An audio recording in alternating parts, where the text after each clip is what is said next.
Hi friends, welcome to 100 recipes. எல்லாரும் எப்படி இருக்கீங்க? புதுசா நம்ம சேனலுக்கு subscribe பண்ண எல்லாருக்கும் ரொம்ப நன்றி.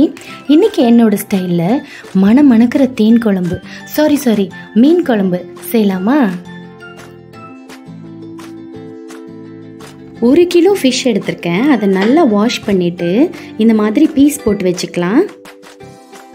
ஒரு பெரிய லெமன் சைஸ் புளி எடுத்து தண்ணியில ஊற போட்டுக்கலாம்.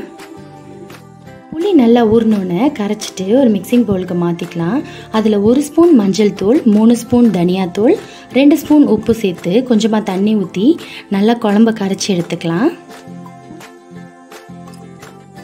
இப்போ ஒரு மிக்சர் ஜாரில் 3 மீடியம் சைஸ் வெங்காயம், ஒரு பெரிய பழுத்த தக்காளி, 4-5 மிளகு, 1/4 ஸ்பூன் ஜீரகம், 1/4 ஸ்பூன் சோம்பு சேர்த்து ஒரு ஃபைன் பேஸ்ட்டாக அரைச்சி எடுத்துக்கலாம். இப்போ ஒரு சட்டியில் 5 ஸ்பூன் எண்ணெய் ஊற்றி 1/2 ஸ்பூன் வெந்தயம், 1/2 ஸ்பூன் ஜீரகம் போட்டு பொரிஞ்சதுக்கப்புறமா ஒரு மீடியம் சைஸ் வெங்காயம் போட்டு நல்லா வதக்கிக்கலாம். அப்புறம் 2 கொத்து கருவேப்பிலை போட்டு கொத்தோடு போட்டுக்கோங்க, போட்டு நல்லா வதக்கிடலாம். வெங்காயம் நல்லா டிரான்ஸ்பரண்ட்டாக வதங்கினதுக்கப்புறம் அதில் ஒரு தக்காளி கட் பண்ணி சேர்த்துக்கலாம். இப்போது 2 வதங்கினதுக்கப்புறம் நம்ம அரைச்சி வச்சுருக்கிற பேஸ்ட்டை சேர்த்து பச்சை வாசனை போகிற வரைக்கும் நல்லா வதக்கி எடுத்துக்கலாம். பச்சை வாசனை போயிடுச்சு. இப்போது உங்களுக்கு தேவையான அளவு மிளகாத்தூள் சேர்த்துக்கலாம். சேர்த்து நல்லா வதக்கிக்கலாம். கிரேவி நல்லா வதங்கி எண்ணெய் பிரிஞ்சு வந்துருச்சு. இப்போ இந்த ஸ்டேஜில் ஒரு பச்சை மிளகாய் சேர்த்துட்டு நம்ம கரைச்சி வச்சுருக்க குழம்பையும் சேர்த்து நல்லா மிக்ஸ் பண்ணிக்கலாம். இந்த ஸ்டேஜில் குழம்போட உப்பு, காரம், கன்சிஸ்டன்சி எல்லாத்தையும் செக் பண்ணிவிட்டு ஒரு 15 நிமிஷம் மூடி போட்டு குழம்பு நல்லா கொதிக்க வச்சிடலாம்.